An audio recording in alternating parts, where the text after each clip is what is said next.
ওই ব্যক্তি ইখওয়ানে মুতাসারিমান, দুই ভাই যারা নিজেরা গন্ডগোল মারামারিতে লিপ্ত, আপন ভাই মারামারিতে লিপ্ত, অথচ আবার আমল ইবাদতও করে, নামাজ কালামও পড়ে, এরকম আছে না নাই? আছে না নাই বলেন? তো এরকম আমল ইবাদত করে কি লাভ হবে? 7 নম্বর, ওই একই হাদিস যেটি ইবনে মাজাহ বর্ণিত হয়েছে যে 3 ব্যক্তির নামাজ তাদের মাথার উপর ওঠে না, তাদের মধ্যে আরেক ব্যক্তির কথা 7 নম্বরে বর্ণিত হয়েছে। সে হলো সেই ইমাম যে ইমাম মানুষের ইমামতি করে অথচ মানুষ তার উপরে যুক্তিসঙ্গত কারণে অসন্তুষ্ট। এরকম অনেক ইমাম আছে না নাই? এখানে বড় ইমামতের ইমামও হতে পারে, ছোট ইমামতের ইমামও হতে পারে। বড় ইমামতের ইমাম মানে রাষ্ট্র শাসন করে, কোন অঞ্চলের শাসন করে, যে কোনো পর্যায়ের শাসক। আর ছোট ইমামতের ইমাম মানে হলো ওয়াক্তিয়া নামাজের ইমামতের ইমাম।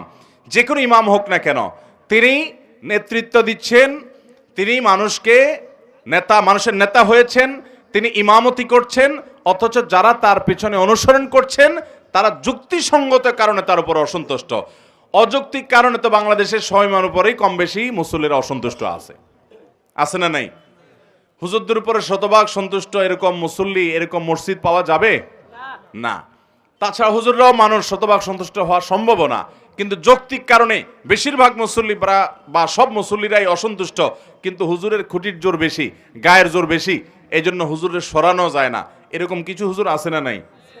অথচ ওই হুজুর অনেক নাজায়েজ কাজে লিপ্ত, মানুষ ভয় বলতেও পারে না, কারণ হুজুর বড় বড় পাওয়ার আল্লাহদের সাথে হাত রাখে। আছে না নাই? তো এইরকম হুজুর, তাদেরও এই সালাত তাদের মাথার উপরে উঠবে না। 8 নম্বর হলেন ওই নারী, যেই নারী রাত্রি যাপন করেছেন অথচ তার স্বামী তার উপরে যৌক্তিক কারণে অসন্তুষ্ট। অযৌক্তিক কারণে স্বামী অসন্তুষ্ট হলে ওইটার কারণে স্ত্রীর আমল ইবাদত কবুল হবে না, ব্যাপারটা সেরকম নয়।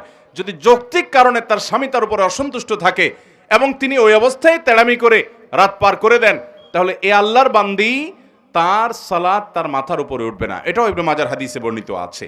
তাহলে 8 নম্বর পেলাম সেই নারী, যে নারী রাত্রি যাপন করেছেন অথচ তার স্বামী তার উপরে যৌক্তিক কারণে অসন্তুষ্ট।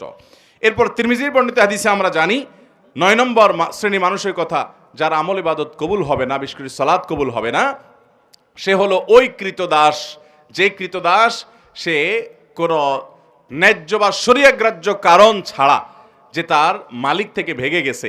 এই ব্যক্তি সম্পর্কে নবী সাল্লাল্লাহু আলাইহি ওয়াসাল্লাম হাদিসে আসছে যে এই ব্যক্তি ফিরে আসা পর্যন্ত হাত্তা ইয়ারজা, তার সালাত তার ইবাদত আল্লাহর কাছে কবুল হয় না। তার 9 নম্বর হলো যে ব্যক্তি তার মালিক থেকে যৌক্তিক কারণ ছাড়া ভেগে গেছে, তার আমল ইবাদত তার সালাত কবুল হয় না।